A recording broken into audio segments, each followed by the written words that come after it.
How to pause snap streaks in Snapchat. In this video, I will guide you on how you can pause snap streaks on Snapchat. First of all, you want to head over to Google Play Store or App Store, then search Snapchat. Here, if you find the update option, tap on that to update the app to the latest version. You need to do this because pausing snap streaks is a new feature. Now, launch open Snapchat after updating, then navigate to the chat section by tapping on the icon at the bottom right.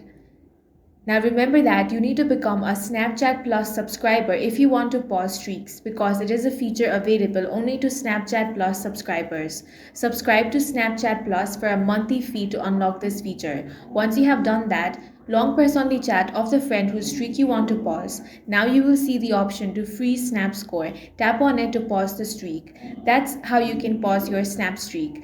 If you found this video useful, make sure to hit the like button and subscribe for more videos like this.